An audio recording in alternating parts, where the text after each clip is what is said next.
Glass That Remembers, by Cordelia Cross. The first time Cinderella bled, it was not from the slipper.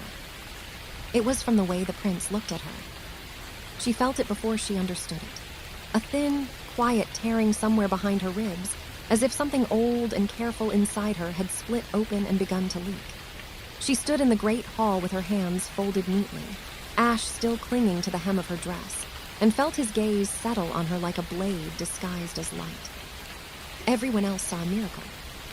Everyone else saw the girl lifted from cinders, the shimmer of magic still trembling around her like a held breath. They saw glass catching candlelight, saw silk where there had once been rags, saw the promise of salvation shaped like a man with a crown waiting in her future.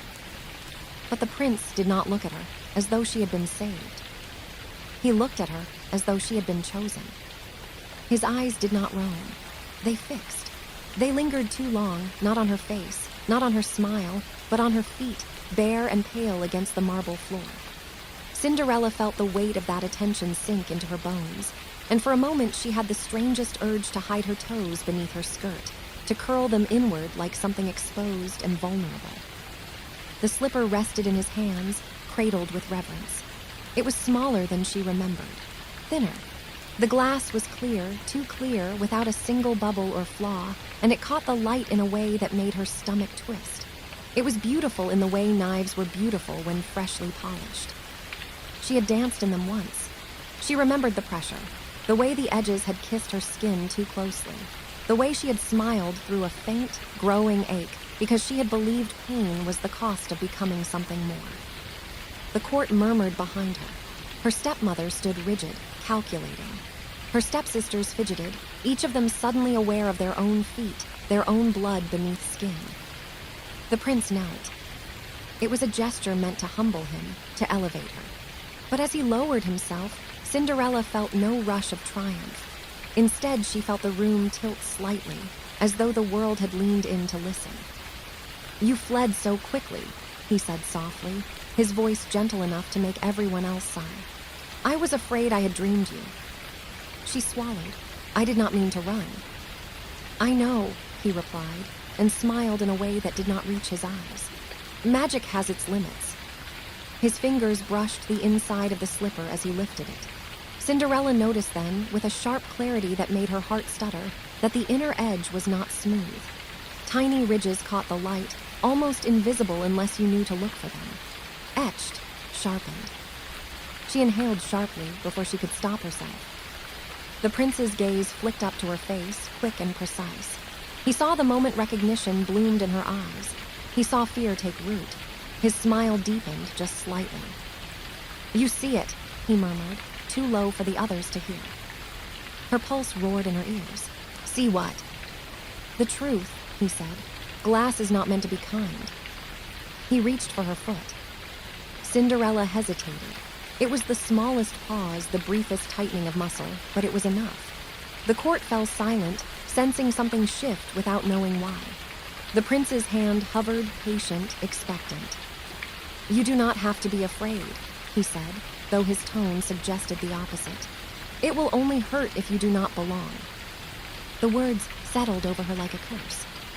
She thought of the nights spent scrubbing floors until her hands cracked, of learning to move quietly, to take up less space, to accept pain as a companion rather than an enemy. She thought of how easily the world asked women to bleed for their place in it, and how often they did so with smiles stitched into their faces. Slowly, she lifted her foot. The glass kissed her skin. It burned. Not sharply, not yet, but with a promise. A warning. The ridges pressed into her heel, her arch, her toes. She bit the inside of her cheek to keep from gasping. The prince guided the slipper with deliberate care, his fingers steady, his expression rapt. The glass slid on. And then it bit. Blood bloomed beneath the transparent surface, a dark, spreading stain that drew a collective breath from the room. Cinderella cried out despite herself, the sound torn from her chest as pain flared bright and immediate. She staggered, instinctively pulling back, but the slipper held fast, clinging as though it had found what it was made for. The prince's hands tightened around her ankle, not restraining her, not comforting her, but claiming the moment. Yes, he whispered, reverent. There it is. Tears blurred her vision. The floor swayed. She tasted iron. Her heart hammered against her ribs as understanding slammed into her with brutal force. It had never been about fit. The slipper was not a test of size, or destiny, or magic. It was a test of willingness. The prince rose slowly, still holding her foot, and turned her toward the watching court. Her blood gleamed through the glass like a jewel, like proof. This, he announced, voice ringing clear and proud, is how we know. Applause erupted. Cheers, relief, celebration. Cinderella stood trembling, her foot aflame, her body screaming to run, and realized with chilling clarity that the fairy tale had not saved her. It had marked her, and the prince had always known exactly what the glass was made to do. They dressed the wound as if it were an honor. Servants knelt at her feet with linen and gentle hands, murmuring reassurances that tasted like lies. The glass slipper was not removed. It could not be. When they tried, the edges drew deeper, drinking eagerly, and the prince lifted a hand to stop them, his expression serene. Not yet, he said. Let it learn her. Cinderella sat very still while they wrapped her ankle, the cloth soaking through almost immediately. The pain throbbed in time with her pulse, a constant reminder that the glass had teeth. Every heartbeat pressed the slipper closer, as if it were settling, rooting itself into her. The prince offered his arm. She took it because there was nowhere else to go. The walk through the palace felt endless. Marble floors reflected her face back at her, pale and fractured by light, a woman she barely recognized. Each step sent a fresh wave of pain up her leg. She focused on breathing, on not crying, on holding herself together in front of eyes that devoured the spectacle. They called her brave. They called her blessed. They did not call her bleeding. The chamber they brought her to was vast and white, all silk curtains and gold filigree, a room built to cradle a future queen. The door closed behind them with a sound too final for comfort. Only then did the prince release her arm. He studied her openly now, without the performance of courtly restraint. His gaze traced the line of her body, the tension in her shoulders, the way she favored her injured foot. You are quieter than I expected, he said. I am in pain, she replied, surprised at the steadiness of her voice. Yes, he agreed pleasantly. That is part of it. She sank onto the edge of the bed, careful, controlled. The mattress was softer than anything she had ever touched, but she could not relax into it. Pain had a way of sharpening awareness, of peeling away illusion. What is it for? She asked. The glass. He tilted his head, considering her. Do you truly not know? She met his gaze. I think I do, but I want to hear you say it. The prince smiled, slow and almost fond. Glass remembers, he said. It keeps what it cuts. Blood, shape, truth. Long after flesh heals, glass remembers what it has taken. A chill crept up her spine. My mother commissioned the slipper, he continued. A long time ago, she understood that love, real love, requires proof, sacrifice, a willingness to be marked. Cinderella laughed, a short, sharp sound that surprised them both. You mean obedience. He did not deny it. I mean devotion. He crossed the room and knelt before her again, this time without ceremony. His fingers brushed the soaked bandage, and she flinched. Do you know how many girls tried to wear it? He asked. How many smiled and lied and bled anyway, hoping it would be enough? Her stomach turned. You let them. I watched, he said. They screamed, they begged, they broke. And me, she whispered. What am I doing? He looked up at her then, truly looked, and something like curiosity flickered across his face. You are still sitting here. The words lodged in her chest. She had been taught to endure, to wait, to believe that suffering was a doorway to something better. She had survived her stepmother by learning when to be silent, when to bow her head, when to swallow her anger until it turned inward and quiet. The slipper had recognized that. That was the horror of it. The prince rose and offered his hand again. You will heal, he said. The glass will dull once it knows you are worthy. You will be queen. You will never scrub floors again. She stared at his hand, clean and unmarked. "And if I say no?" she asked. His smile did not waver. "Then the glass will not let you go." Her breath caught. He left her then, as though the conversation were settled. The door closed softly behind him, sealing her into the room with silk sheets and golden light, and a slipper that pulsed faintly against her skin, warm and alive. Cinderella lay back slowly, tears slipping into her hair. The pain had become a constant hum, no longer sharp but deep, invasive. She could feel the glass adapting, tightening, learning the shape of her foot as intimately as memory. She pressed her palm to the mirror across the room. Her reflection stared back at her, eyes bright with unshed tears, blood staining the clear curve of glass at her ankle. For a moment she thought she saw the reflection move independently, its mouth opening as if to speak. She leaned closer. "If you are going to trap me," she whispered to the glass, to the room, to the story that had chosen her, "you should know this." Her reflection smiled, just slightly. "I have survived worse." And somewhere deep within the slipper, the glass shifted, listening. The castle began to watch her. At first it was subtle, the way corridors seemed to lengthen when she limped through them, the way doors opened a heartbeat too early or too late. Cinderella felt eyes on her even when she was alone, felt the weight of attention settle on her shoulders like a familiar burden. The slipper had not loosened. It no longer cut as sharply, but that was worse in its own way. The pain had become intimate, a deep, aching pressure that pulsed with her pulse, as if the glass were breathing with her. She could feel it remembering her, storing her blood and heat and endurance. She was dressed in finery now, silk and velvet that brushed her skin with a softness that felt undeserved. Servants followed her, attentive and quiet, their gazes sliding away from her foot. No one asked how she felt. No one ever did. She learned the rhythms of the palace the way she had once learned the rhythms of her old house, where to stand to avoid notice, when to speak, when silence would be safer. Survival had always been her talent. But the mirror in her chamber had begun to change. It no longer reflected her exactly. Sometimes it showed her standing straighter, eyes harder, mouth set in a way she did not recognize.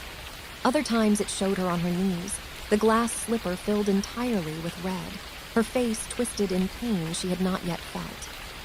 She stopped trusting it. One night, unable to sleep, she rose and walked barefoot across the cold floor, dragging the slipper behind her like an anchor. Moonlight spilled through the tall windows, painting the room in silver and shadow. She stood before the mirror and raised her hand. The reflection did not mirror her. It lifted its hand a moment later, as though deciding whether to comply. "Who are you?" Cinderella whispered. The reflection smiled, slow and knowing. "Who you are becoming." Her throat tightened. "I did not ask for this." "No one ever does," the reflection replied. "They ask for rescue, they do not read the cost." Cinderella pressed her palm to the glass. It was warm. "The prince thinks he has chosen me," she said, "but the slipper chose me first." "Yes," the reflection agreed, "because you endure." The word felt heavy, dangerous. "I do not want to endure anymore," Cinderella said, surprising herself with the fierceness of it. "I want to live." The reflection studied her. Its eyes were older than hers, sharper. "Then you must decide what the glass is allowed to remember." Before she could ask what that meant, pain flared white-hot. She cried out as the slipper tightened suddenly, ridges biting deep. She collapsed to the floor, clutching her ankle, breath tearing from her lungs. The mirror rippled. The reflection stepped forward, pressing both hands against the glass. "Listen to me," it said urgently. "The slipper feeds on submission. It learns from silence. Every time you accept the pain without resistance, it binds itself deeper." Tears streamed down Cinderella's face. "What do I do?" "Refuse," the reflection said. "Not with words, with will." The pain surged again, and something in Cinderella snapped. She screamed. It was not a polite sound. It was not restrained or ladylike or grateful. It was raw and feral and furious, a sound dragged from the depths of her chest where she had buried it for years. She slammed her fist against the floor, against the mirror, against the story itself. The castle shuddered. The slipper faltered. For the first time since it had touched her skin, the glass loosened just slightly. The pane wavered, uncertain. The reflection smiled, fierce and bright. Yes, it breathed. It does not know what to do with defiance. Cinderella gasped, clutching her ankle as the pain receded to a dull roar. She looked down at the slipper. Blood still stained it, but the glow had dimmed, the ridges less pronounced. The glass was confused. Footsteps echoed in the corridor outside her chamber. The reflection's expression sharpened. You do not have much time. The prince will come. He will feel the change. The door opened. The prince stood framed in moonlight, his gaze snapping immediately to her foot, to the slipper. His smile faded. What have you done? He asked quietly. Cinderella rose, trembling but upright. Her voice shook, but it did not break. I stopped being quiet. The castle seemed to inhale. For the first time, the prince looked uncertain. He stepped toward her, and the slipper tightened again in warning, but not as cruelly as before. Cinderella held her ground, breathing through the pain, meeting his gaze. You chose the wrong girl, she said softly. You wanted someone who would bleed beautifully, someone who would disappear into the glass. She smiled, a thin, dangerous thing. I have already learned how to survive hell. You should have asked yourself what I might do once I stopped accepting it. The prince said nothing. And somewhere deep in the palace, the glass remembered that defiance, too. The prince did not strike her. That was the first thing she noticed. His anger was colder than that. It moved with calculation, with restraint honed by years of power that had never been challenged. He gestured once, sharply, and the servants who had been waiting just beyond the door stepped inside, eyes lowered, hands ready. Take her, he said. She needs to rest. Cinderella laughed, breathless and bitter. You mean you need me quiet again? His jaw tightened. You are not well. The castle disagreed. The floor beneath her feet vibrated faintly, a low hum that resonated up her bones. The walls creaked, a slow stretching sound, like something waking from a long sleep. The mirror behind her rippled violently, the reflection pounding against the glass with both fists now, mouth open in a silent shout. The servants hesitated. The prince noticed. What are you waiting for? He snapped. Cinderella straightened, despite the pain roaring through her leg. She could feel the slipper reacting, the glass heating, tightening, trying to punish her into compliance. She clenched her teeth and focused on the sensation of the floor beneath her bare foot, the grounding weight of stone. No, she said again, louder this time. You do not get to decide what happens to me anymore. The castle answered. A crack split the marble floor between her and the prince, thin at first, then widening. Dust billowed. A servant cried out and stumbled back. The chandeliers above them swayed, glass chiming nervously. The prince took an involuntary step away from her. You see, Cinderella said, voice shaking but fierce, this place knows what you are. You think you are special, he said. You think pain has made you powerful. She shook her head slowly. No, I think pain has made me honest. The mirror shattered. Glass exploded outward in a rain of silver fragments, but none of it touched her. The shards hung suspended in the air for a heartbeat before clattering harmlessly to the floor around her, forming a broken halo at her feet. The reflection stepped through the empty frame, solid now, no longer bound to the glass. It was her. Not as she was, and not as she had been, but as she could be. Spine straight, eyes sharp. A woman who had learned the difference between endurance and strength. The prince recoiled. This is not possible. It always was, the reflection said, its voice steady and sure. You just depended on her never realizing it. The reflection knelt before Cinderella and placed both hands on the glass slipper. The pain surged one last time, sharp and furious, as the glass fought to keep its claim. Cinderella screamed again, but this time it was not fear. It was fury. She grabbed the edge of the slipper and pulled. The glass resisted, slicing deep, but she did not stop. Blood ran freely now, hot and real, staining the floor, staining the story. With a final wrench, the slipper came away in her hands, slick and gleaming. The castle exhaled. The pain vanished so suddenly she nearly collapsed. The wound remained, raw and bleeding, but it was hers now, no longer shaped by glass. The slipper lay inert in her grip, beautiful and empty, nothing more than a weapon stripped of purpose. The reflection smiled. It cannot hurt you if you are not inside it. Cinderella dropped the slipper. It shattered on the floor, fragments skittering across stone like frightened insects. The prince cried out, not in grief but in loss, as though something essential had been torn from him. "No," he whispered, "you were meant to fit." "I was meant to live," Cinderella said. The servants had backed themselves against the walls, faces pale, eyes wide. None moved to help the prince. The castle would not allow it. The reflection stepped back toward the shattered mirror frame. "There is more you must do," it said softly. "The story will try to pull you back. It always does." Cinderella nodded. She could feel it already, the weight of expectation, the ache of old habits clawing at her, the urge to apologize, to smooth things over, to make herself small again for the comfort of others. She did not. She turned to the prince one last time. "You wanted a queen who would bleed for you," she said. "You never considered what would happen when I learned how to bleed for myself instead." The castle groaned, deep and satisfied. And somewhere in the broken glass beneath their feet, the old fairy tale finally cracked beyond repair. They did not chase her. That, too, surprised her. Cinderella walked out of the castle with blood on her foot and silk torn at the hem, and the gates opened without resistance. The towers loomed behind her, silent now, their hunger sated. The road beyond stretched pale and uncertain beneath the dawn, but it was open, and for the first time in her life, it belonged to her. The wound hurt, not like the slipper had hurt. This pain was clean, sharp, honest. It reminded her that she was alive, that she had chosen herself and paid the price willingly. She did not look back.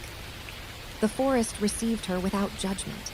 Leaves whispered as she passed, brushing against her skin like gentle hands. The birds did not sing yet, but the quiet felt companionable rather than lonely.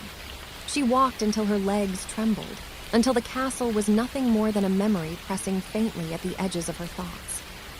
When she stopped, it was beside a stream. She knelt and washed the blood from her foot, hissing softly as water touched the wound. The cut was deep, jagged, but it would heal. Scars, she knew now, were not proof of weakness. They were records of survival. Her reflection stared back at her from the surface of the water. Not the one from the mirror, just herself. She smiled. The world did not transform around her. No magic swept in to crown her. No music swelled. No voice announced her triumph. The fairy tale did not reward her defiance with ease or luxury. It gave her something better. Choice. She built a life slowly, painfully, on her own terms. She learned how to rest without guilt, how to speak without apology. She learned that kindness did not require self-erasure, and love did not demand blood. Sometimes, in dreams, she still saw the glass slipper. Empty now, powerless. Sometimes she woke with her foot aching, the scar burning faintly, a reminder of how close she had come to disappearing into someone else's desire. She would press her hand to the scar and breathe. In distant kingdoms, they told a different version of her story. One where she was ungrateful. One where she was broken. One where the prince had been wronged. She did not care. She walked barefoot whenever she could, feeling the earth beneath her, grounding herself in each step. She laughed loudly. She danced without pain. She loved, cautiously at first, then fiercely, without surrendering herself in the process. Glass never touched her again. Years later, a child would ask about the scar on her foot, wide-eyed and curious. She would smile and say, "Once, I was asked to prove I belonged by how much I could endure." "And what did you do?" the child would ask. Cinderella would think of the castle, the mirror, the glass that remembered blood and silence. She would answer simply, "I walked away." And in that telling, the story finally ended where it should have begun.